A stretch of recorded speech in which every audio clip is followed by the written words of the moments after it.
Welcome to Remotely Interested, the podcast where we talk remote working, work life in general, and top tips to successfully work from anywhere. Today we'll hear from TANJA DEGITZ.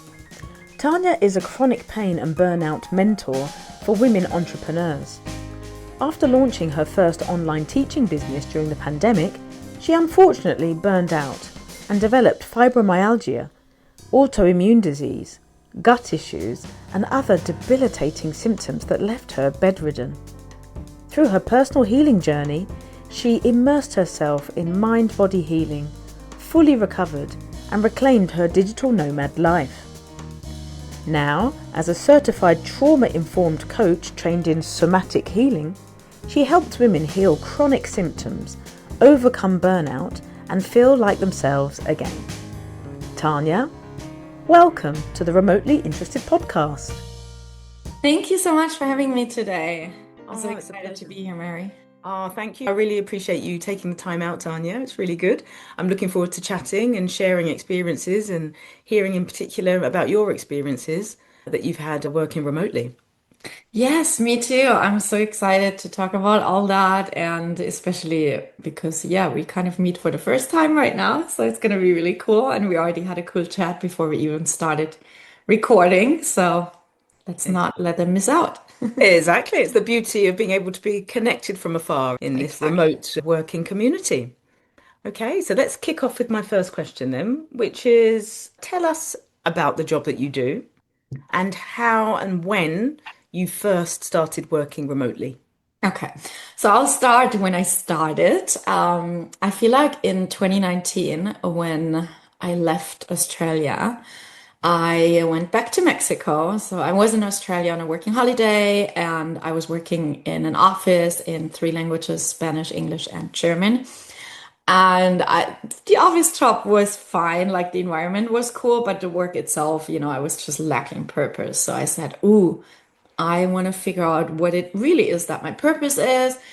And I met so many people in Mexico because my only thought was when I was in Australia, hey, I want to make as much money as I can. And I really left with like 8 grand or something. It was a lot back then. And I literally was like, I'm going to go back to Mexico and I'm going to figure out how I can work remotely because I want to be a digital nomad. I don't want to have to go to countries just to make money and then go where I really want to be. Because back then, one of my dreams was to live the tropical lifestyle, especially in the European cold winters. So I met a lot of people in a hostel. I was like volunteering and also creating community. And I asked them, hey, what do you do? And they all were like IT and this and that. And so I was like, yeah, that's not my skills. I felt like back in school when everybody was good in like math or in literature or in whatever. And I was like, what am I good at? Languages or like Yeah. people and things like that. So I was like, okay, let me figure this out.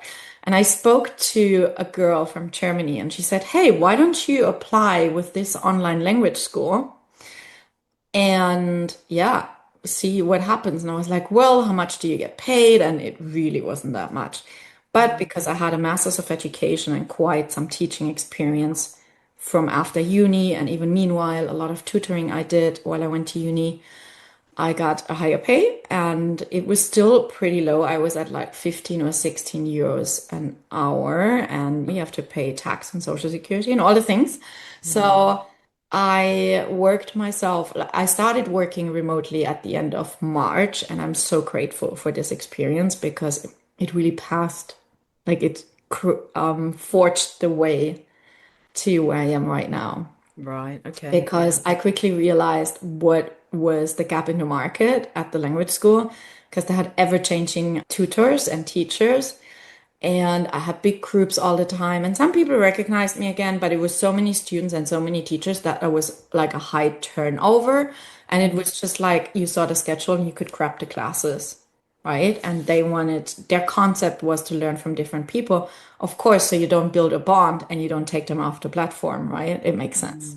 Oh, yes. Yeah. I think. Yeah. So I was like, okay, a couple of people just heard I teach German. That was what I was teaching. And they asked, hey, can you teach me? And this is how I got my first students and clients. And it was so interesting because they immediately offered me to pay me more, like the private students. Mm. And I had already a foot in the door because I was an au pair in Miami for 2 years.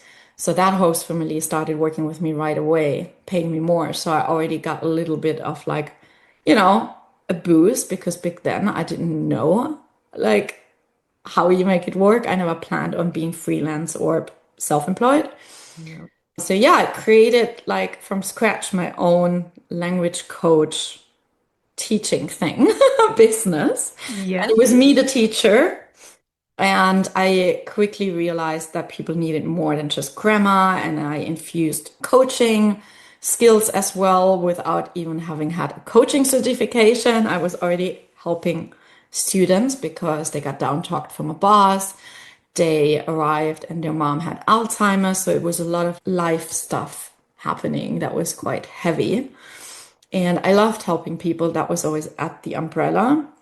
So I hit burnout Oh. and low back pain as well, half an hour, year later, and chronic illness. And then that was like my chance to really figure out what I wanted to do because I couldn't keep up the 25 Zoom meetings I had a week, 25 hours. So I Oof, sometimes had, 25 hours on Zoom. That and is intense. that was a normal week. Right. It Okay. was a lot. And when you teach, you're 150% present all the time. Yeah. I'm very high energy and very motivating. So, I make jokes and it drains you over time, Mm. like so many different energies as well. So I quit the language school, but I'm still grateful for them because that was really my entryway into the remote work. And I hired somebody I took a course with around life coaching. And I was like, hey, I think what you do is really cool. I want to do that. And I was always like, all those years when I left Germany and quit my job in 2017, all those years I was always journaling. I was always interested in personal development. You know, when you go to the bookstore and the first thing you hit up is the personal development aisle, Yes, yes. there's something in there. Yeah, for sure. There's a reason for that. Yeah, so I did that, and because I worked so much, I had a burnout and I had chronic pain, and I figured out I wanted to be a life coach. So I finally got a certification. I already had a client as well in the first month, but I couldn't really build that business because I was living between my computer and the bed because I was in so much pain. I had now looking back. I know that the irritable bowel syndrome, the autoimmune, all the things was a mind body condition all along. So life was a little bit hard, but still because I have overachieving, or I had overachieving patterns. So Mm. at the same time, I got certified and kind of started that life coaching business, helping other people what I had already found out and overcome, which was figuring out what they wanted to do for a living and quitting their job, starting an online business, most of them as well. But it never really took off because I didn't have the energy to put in, like physically. So I had to figure out my health and I got, of course, certified in trauma-informed coaching and nervous system healing and somatic healing, all the things, and managed to heal my body. And now I am a chronic pain and burnout mentor. And I also still teach German to students, but a little bit in a different way. Higher pricing, less students, and a lot more language coaching, and also a little bit of life coaching with like Mm. habits and things like that, goal setting, but also working with the body and how it feels to speak the language in the body. So I do lots of different things. I even had a proofreading gig the other day, and I'm very multi-passionate. That's something I found out. And that's why I struggled so much in school and in just doing one job when I was like a teacher in Berlin at a middle school. So Mm. that, yeah, was the story. Lots of twists and turns. Indeed, a very interesting story. Yeah. And I found it really interesting, Tanya, what you said at the beginning. And I think perhaps that's probably a big part of your success is that right from the beginning, you wanted to find something that suited you. It wasn't a matter of, oh, I've met loads of techie people, so now I'm going to have to become a tech person in order to work remotely, you Yeah, thought, okay, this is working for them, good for them, but I know myself and I need to find a way to work in an industry, in an environment that suits me. exactly. Yeah, I've always been a little bit of a rebel, which is exhausting because you always gotta find, you gotta walk your path. Yeah, exactly. Treading your own path. I think so many digital nomads, so many who choose to work remotely, that's a big part of the journey. Finding something that genuinely suits them. And instead of fitting life around work, making sure that work fits around life. Exactly. And It's I had to really figure out who I am at my core, like what lights me up, what do I do when nobody is watching? What can I do for hours and for getting time? I was always the girl that would sit on the balcony in Spain with her friends and do vision boards and guiding everything and teaching people. yeah. And I figured out that I was so much more than a language teacher.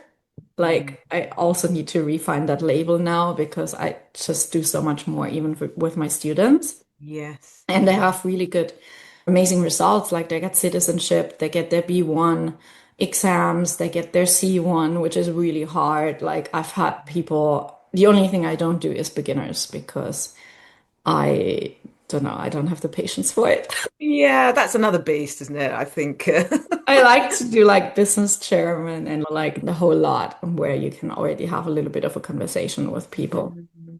And And it I, sounds like that context allows you to give as much as you want to give. I noted that. exactly. I'm a bit of a numbers person. You said 150%, and that's what you want to give. So yeah, I can imagine working with beginners doesn't necessarily lend itself to being able to give of yourself to that extent. So sounds Yes, like you yeah. found the right niche for your personality and your skills and your abilities. Yeah, it honestly found me. Like I never sat there. Like for my coaching business, I often sat there, oh my God, what is my niche? What is my niche?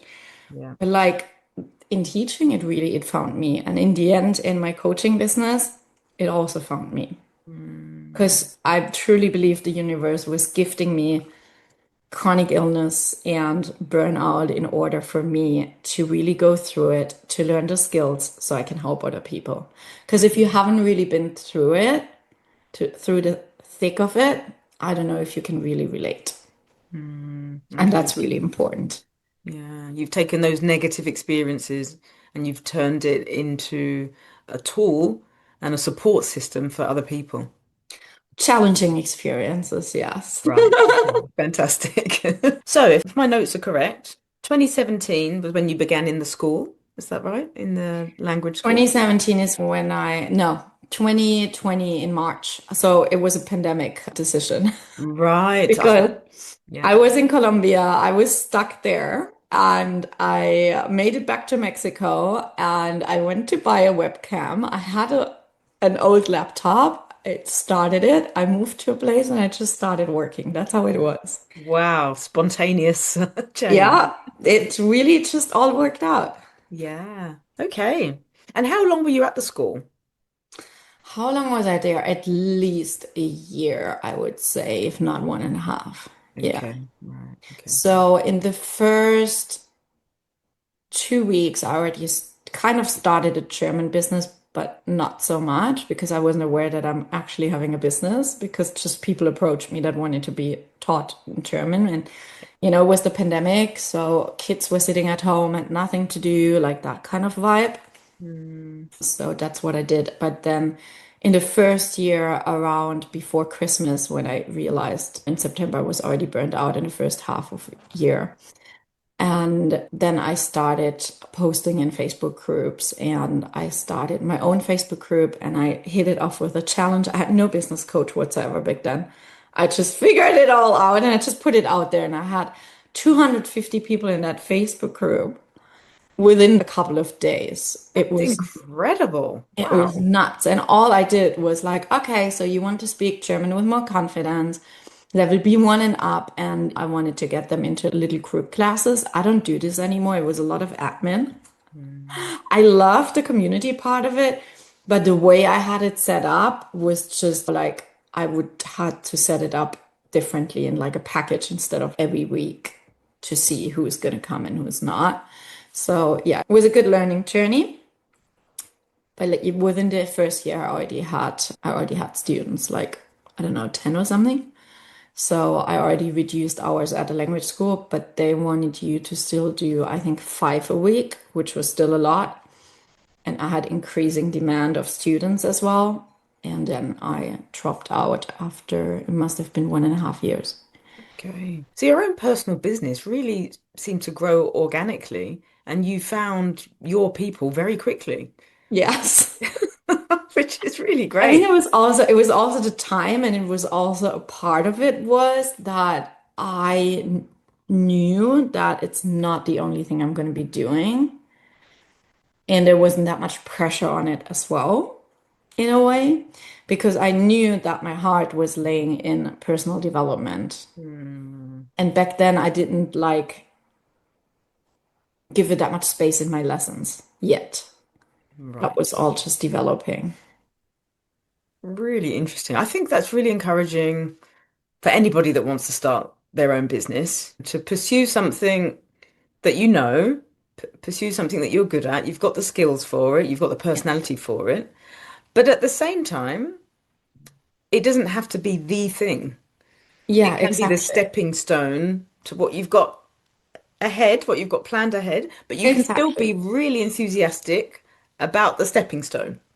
Yeah, and it was feeding the dream in the end. And in between, I was feeling a little bit resentful because I was highly undercharging and I was in so much pain. I could barely sit and I had to take a break because of the back pain and the hip pain and all the things that developed.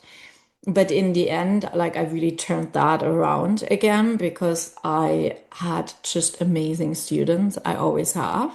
I just work with really good people. Like really 98% of people are really amazing and aren't like giving you any trouble or anything. And I would be friends with them in real person Yeah. or in real life. So that really helps. Yeah. I really like that term that you just used, feeding the dream. Yeah. Seeing everything as connected. Just Yeah. because you're doing something that might not be your number one passion right now, it's all connected to that long-term goal. Yeah, And and funny enough, I realized that I don't need the number one passion because I can do it all at the same time. Of course, I have to prioritize and things like that. Like I get to prioritize, but still, I do not hate teaching German at all. There's not a fiber in my body that feels resistance or I'm underappreciated or undervalued or anything. And like I'm a Michelin star under the German teachers. So it's not just a lesson, and I think my students really appreciate that yeah. as well. Do you think a big part of that is because you've gone out alone and found your students yourself? I think likes attract likes, so I think that is part of it. But at the same time as well, I had to work on my money mindset and on my self-worth. So that made a big difference. And then the other part was as well that I changed my mindset around it. Not only was it feeding the dream, but also I do everything I do under the umbrella of helping people and making a Mm, great impact in the world. And if I can help someone, for example, from South Africa, a young professional that's in my country, to feel more comfortable here, more at home, and communicate in the language so they can connect better to their clients, to the parents of their German partner or whatever, then that's mm, great. yeah. So, since I have that perspective of doing it all under the umbrella of helping people, I don't feel like I'm not doing what I'm here to do, if that makes sense. It does make sense. Yeah. It's not about necessarily quantifiable targets. It's about making a difference in people's lives by the sounds of things. Exactly. And also, yeah, if you have that in mind and you can change one person's life, I think it's so worth it. And also, it depends how we do something, not what we do as well. Yes. Yeah, the energy that we bring, yeah, Yeah. to the job. Yeah. Okay. Well, I've made a note of all the countries that you've mentioned already. Mm. And it's quite a few. So we've got US, Mexico, Australia, Colombia. You are from Germany as well. And we spoke Yes. a little bit before, and you've also spent time in Spain. Yes. So I have a feeling I know already what you might answer the next question with, which is what do you think are the positive things that come from working remotely? Flexibility. I can have a slow morning like I had this morning when I don't have a client call on my schedule or some form of deadline. I get to listen to my body. So that is really great. I don't have health issues really anymore. I have an occasional night here and there of insomnia, or as women, I have my period. Oh, And then I want to slow down, right? yeah. So that is really helpful. And then also creativity. Like I get to do what I love and I get to make my own rules. Technically, I do chronic pain and burnout mentoring, but at the end of the month, I want to host a women's circle and I just get to do that Yeah. to Yeah. reflect on the year and go into 2026 in a slower way. And that is really fun. And then also the location independence, of course. Mm. Like I can house it for my parents in Germany right now. I can spend Christmas with my family and I don't just visit for a week. I can stay a couple of weeks, however long I please. Or I recently had an ankle injury in Italy just before coming here.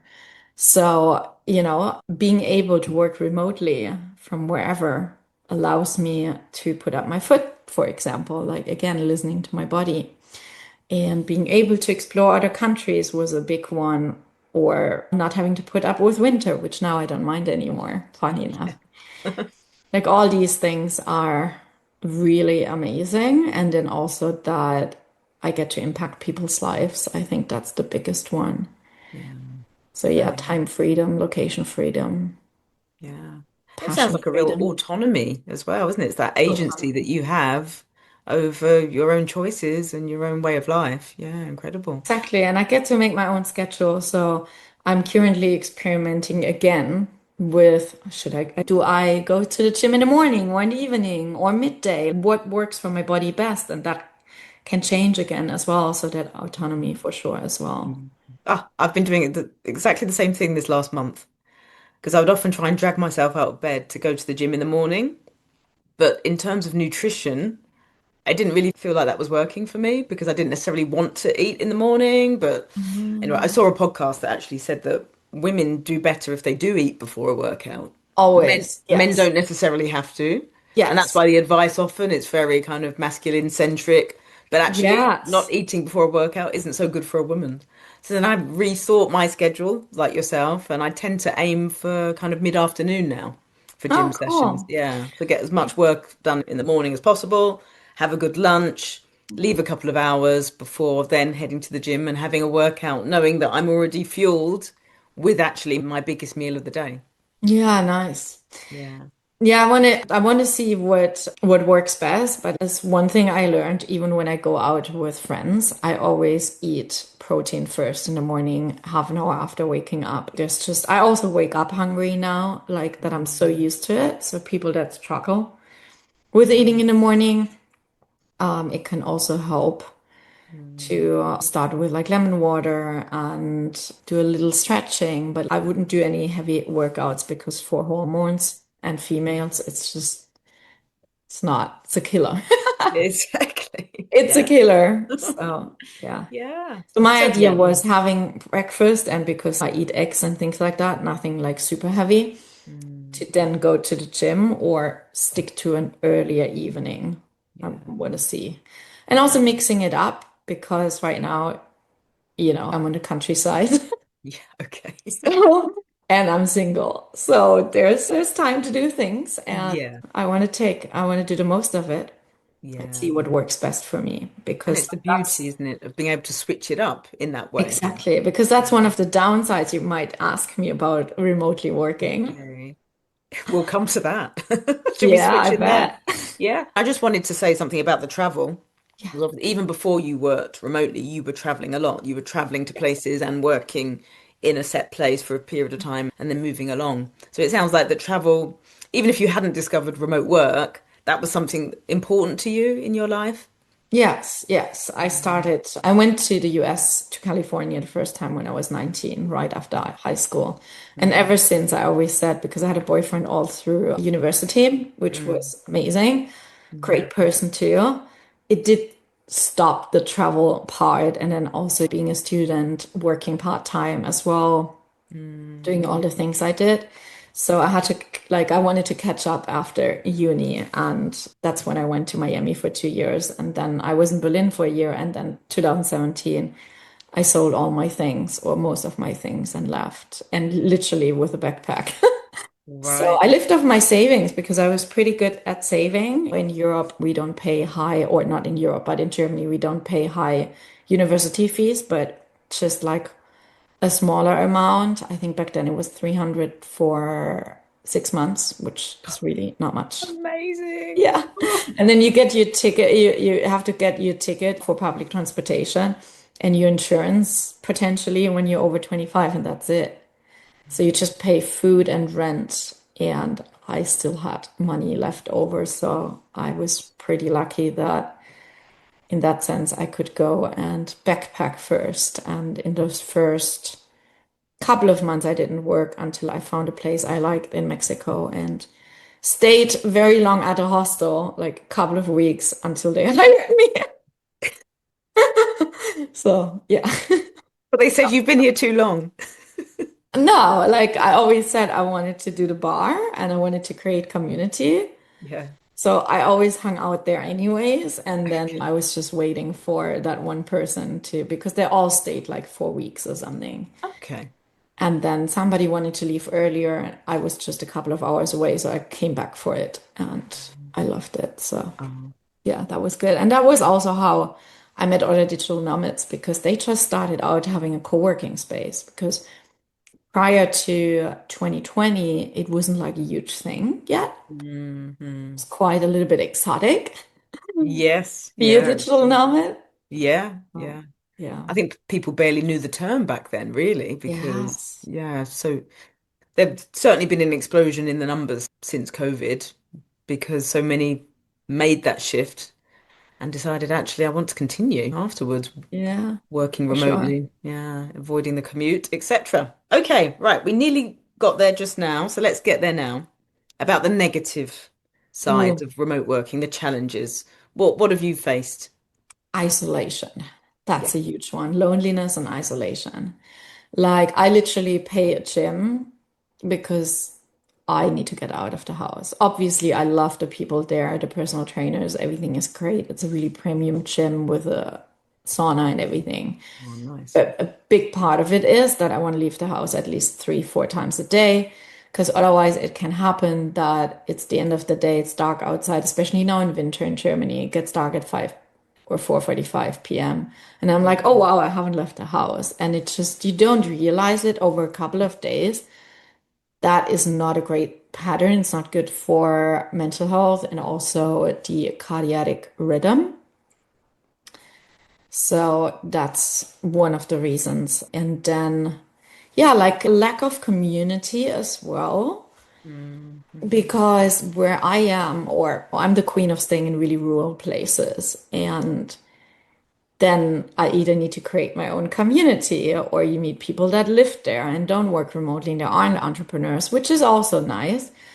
But it's Mm-hmm. also good when you meet people that really get it. And then it feels like you have coworkers. So I spent a month in Bansko in Bulgaria and went regularly to the same co-working space and signed up for a month. And that was really great because you had that I'm having a coworker and Yes. you get to like in school, you have schoolmates and Mm. classmates. And yeah, it was funny because I was so like immersed in my work that they were like throwing paper balls at me or something because Oh, that they does wanted to sound like test if high I have school. HDHD.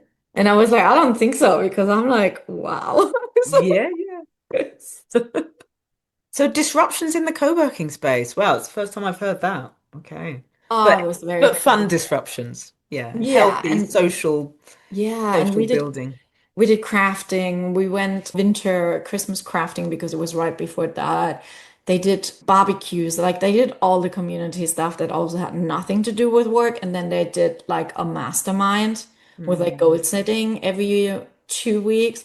So you had accountability. Like you had a lot for what it was supposed to be. Yeah. And the owner did an amazing job as well. So I was very Nice. happy. It's just the place wasn't what I wanted. So that was the downside.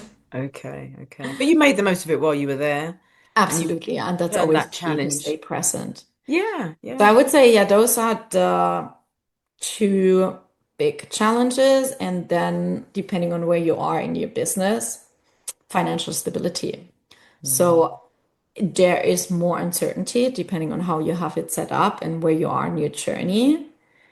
And it can be a little bit of up and down, or a lot of up and down. And you gotta hold space for that in your nervous system. So Yes. that one is definitely, yeah, that's a journey.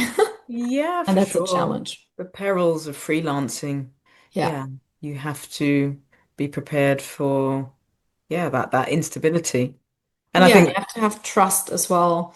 And then the other one would be discipline, productivity, not procrastinating all the time and things like that, or leaving it to the last moment, which I usually mm, don't, because I don't mm, like that kind of pressure. I like gentle mm. pressure, but not intense pressure, where I have to like, I have to finish this. Of course, yeah, yeah. No, So it's really interesting. those are the ones that I would say are most dominant. And obviously there's things that you can do, but like changing the work environment, I think when you have the opportunity, even if you just meet up with a friend in the living room, it makes a difference. Yeah, Or yeah. sitting at a cafe or going to a co-working space or like other things. Mm. Yeah, all the challenges you mentioned seem to be able to be overcome through discipline and through taking the initiative. Yes. And Yes. You need to be those are proactive. skills. Yeah, and being proactive is important anyway in life. So Yes. it's that challenge presents itself perhaps in a more meaningful way when you're working remotely, when you're a digital nomad. But yeah, Exactly.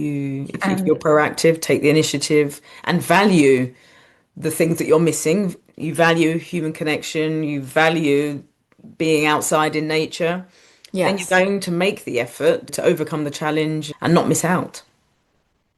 exactly. Yeah, amazing. So would you say co-working spaces have been an important part of your remote working career? Yeah, I didn't have the chance or the opportunity to join one besides in Bulgaria. Hmm. I don't remember another place where I actually did that. Because like at some point I also had a lot of calls and then it's not as convenient and they usually only give you a certain amount of time in a private booth. So I could That's only right. Yeah. go on certain days. So in Bulgaria, sometimes I had my calls in the morning and then I went to the co-working space in the afternoon. I Hmm. also went on a Sunday because of there was an event or I had nothing else to do. So I Yeah. was reading there just to be in a different environment. Yeah, That for was sure. helpful. A home from home. Yeah. And what you said about just being outside, even if it's just the short walk to and from the co-working space, is so Oh, important. yes. I And heard getting recently. dressed, And getting dressed, yeah, it's true. huge. Getting dressed is huge. Very important.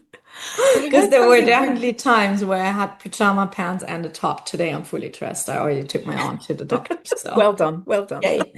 But that also really helps. Like out there, if you feel like, oh my God, like I'm losing it, you need to get Mm. dressed. Yeah, You need to yeah. put pants on.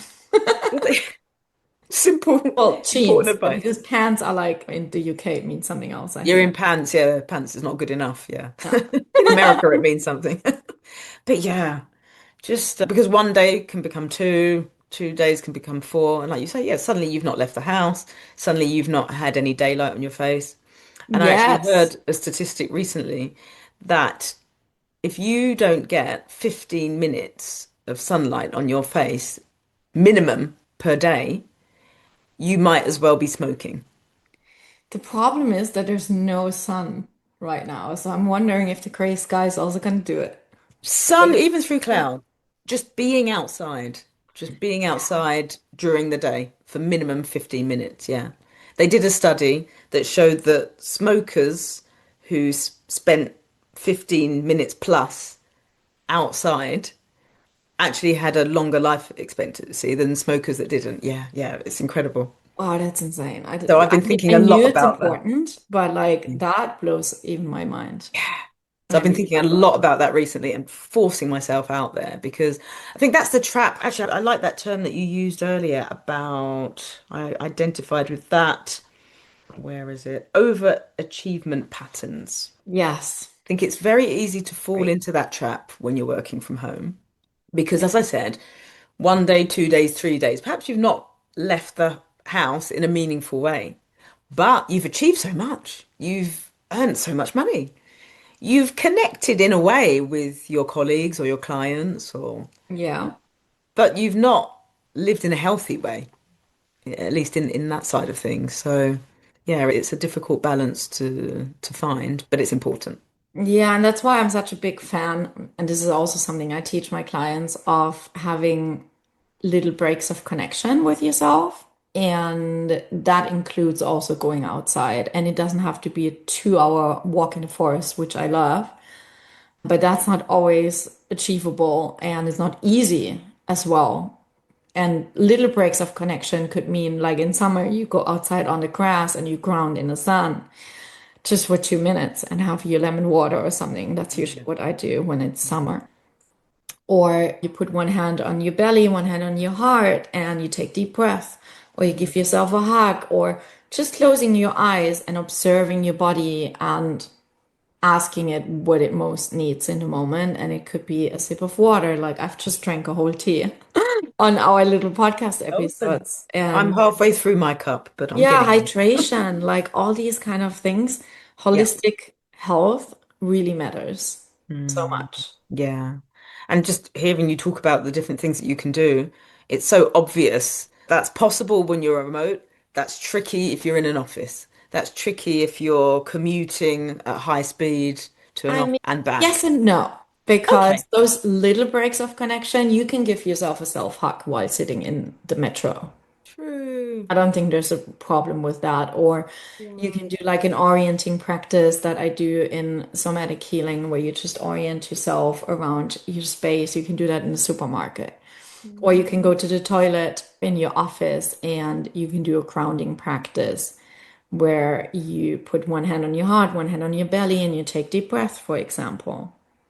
Or you Okay. just observe your breath, depending on what's available for you. And it really takes 30 seconds plus the walk to the bathroom. Mm.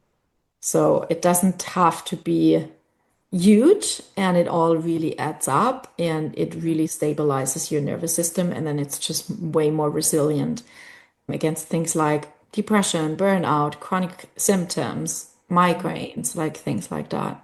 Mm. Oh, well, that's really motivating then. Even if somebody has got that kind of high octane lifestyle of commuting, of long hours, of being perhaps 100% in an office, it's still possible to take those Still, moments for yes. yourself and heal. Okay.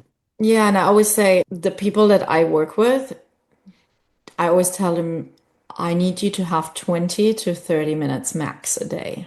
And I feel like we all do have that. And it doesn't have to be 20 or 30 minutes continuously. Really good advice. Well, I'm already thinking about the next question. I'm thinking about how, in your case, maybe this is a bit different because you tend to work alone. Is that right? Yes. Yeah. So I'm going to change the question a little bit because this question usually is about collaborating with co-workers, but obviously you tend to be one-on-one with your Yes. client. Is that right? Sometimes when I do group events, then Yeah. I have a group as well. Okay. And most of the time it's online? Yes. Okay. I used to do women's circles in Spain. I think that was 2023. And then I went to Argentina and then it just didn't happen again. Okay. So, well, that's really useful then because you've had the experience of in-person events Yes. and remote. Would you say there are some limitations that come from conducting these appointments virtually? Not really, besides that I can't give them a physical hug. Yeah. That is probably the only downside. But I've just last year met some of my students in Berlin. And I just got invited as well to visit one of my students I had for 5 years. And my coaching client this summer actually visited me in her van.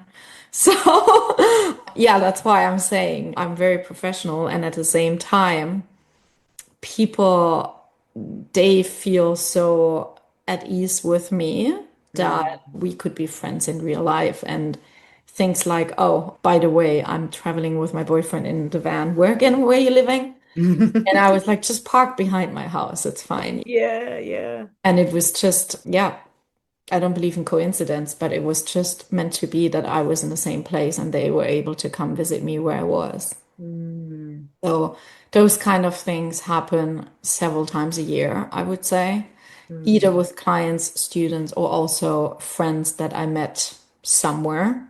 Yeah. I just recently stayed in Italy with my friends for 6 weeks and it was great. So, So yeah, it sounds like it's more about personality. That's more important than necessarily being physically in the same location.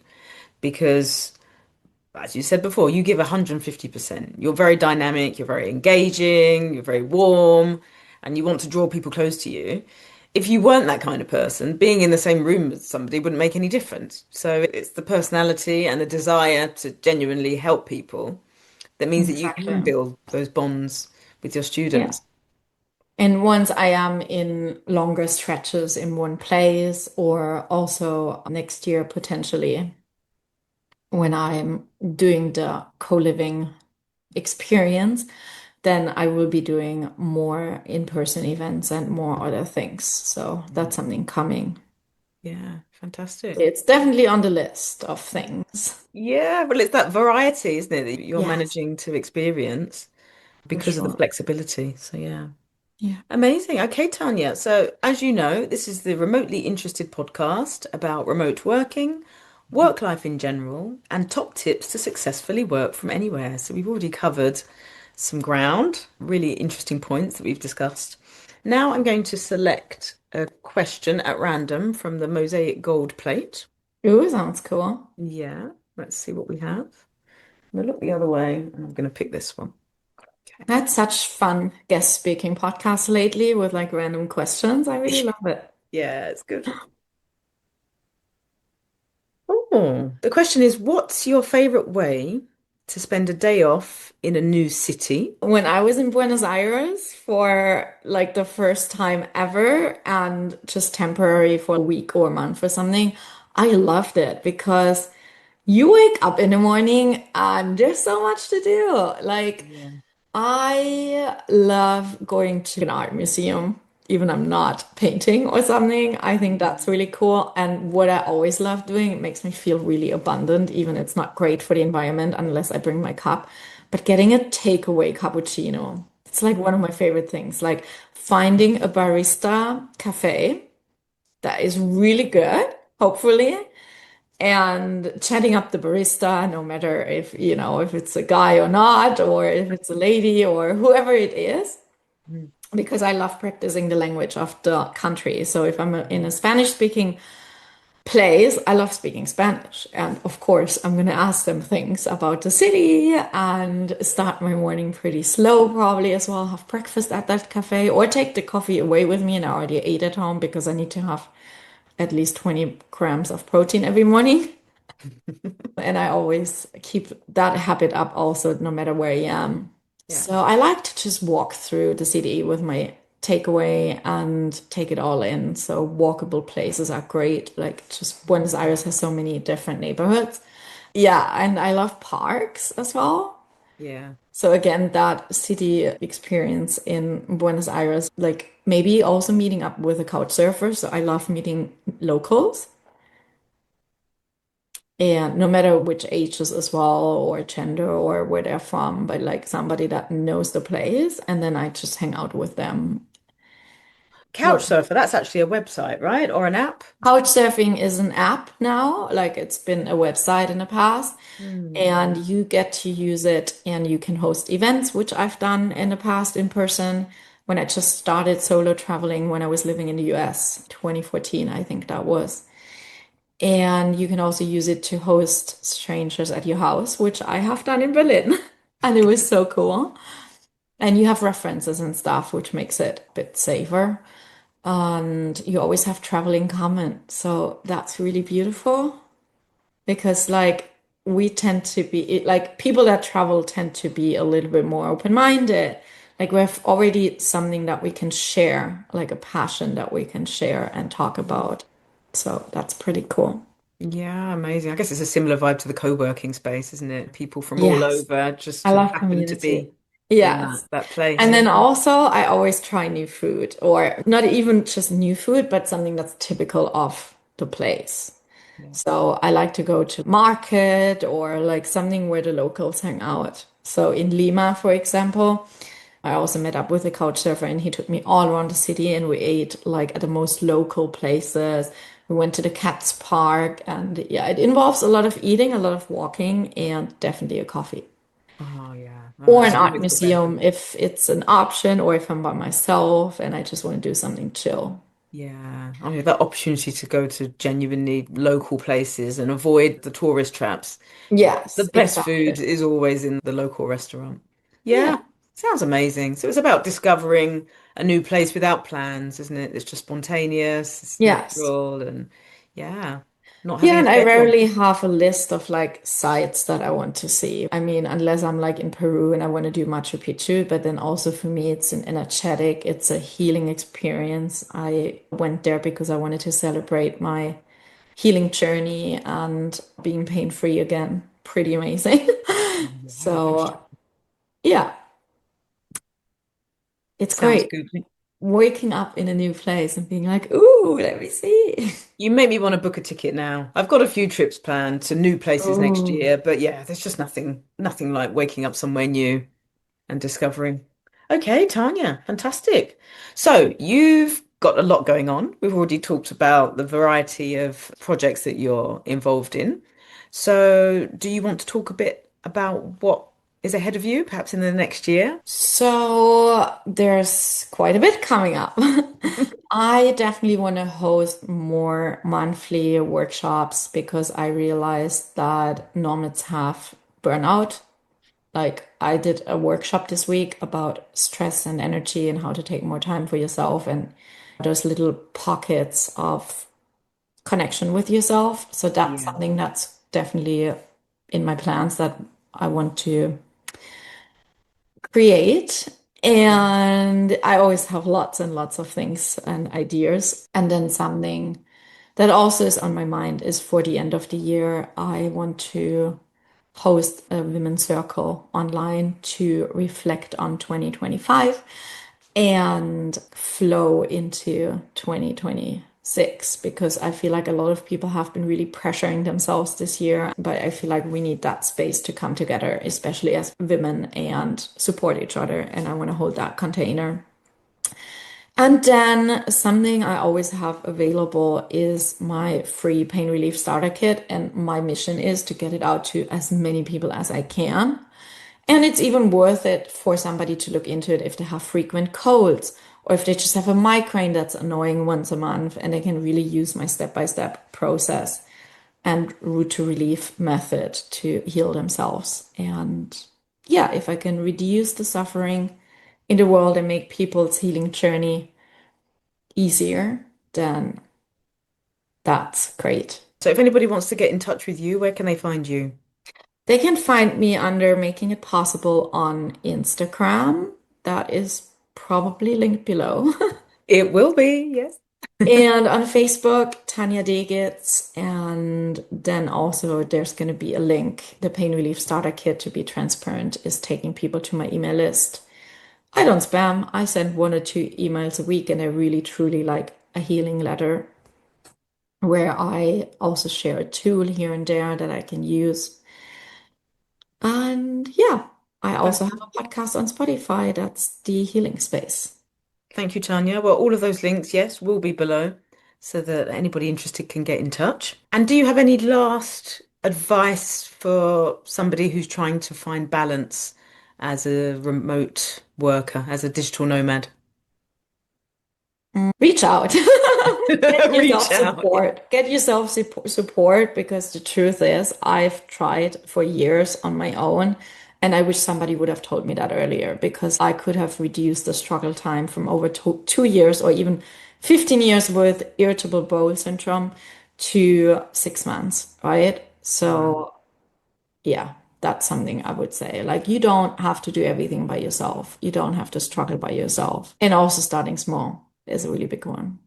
Because we always think we have to go to the gym for 3 hours and then the brain's already overwhelmed and doesn't want to do it.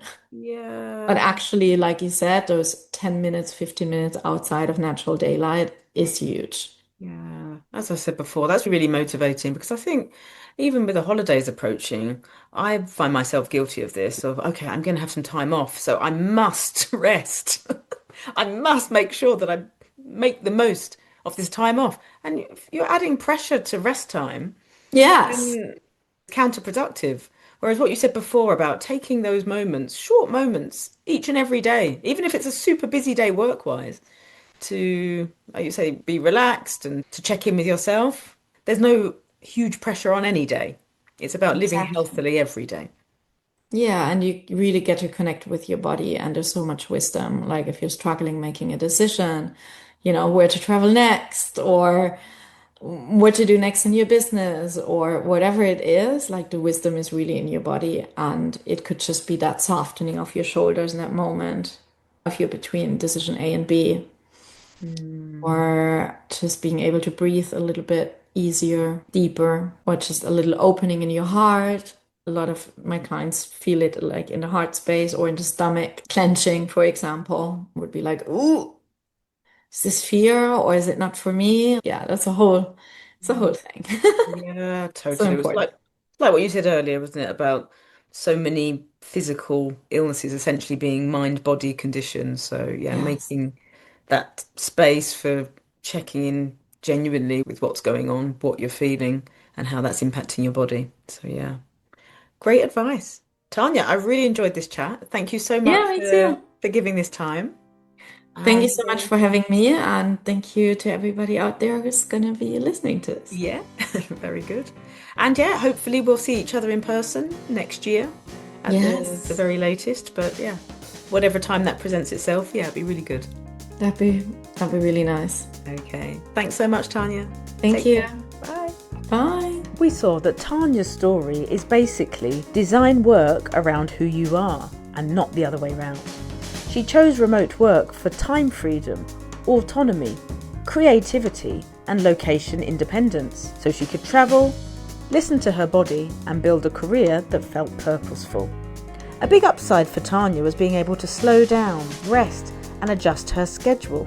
Remote work can at times feed an overworking, overachieving pattern. So the real win comes from building habits like micro breaks, time outside, in daylight, hydration, and checking in with your body. Remote work requires you to manufacture what offices provide by default: routine and human connection. Co-working spaces, leaving the house daily, getting dressed, and meeting locals and friends are important tools to build a community. Tanya and I were connected thanks to Nomad app. Have you downloaded it yet? So, if you're even remotely interested in remote working, I'll see you next time.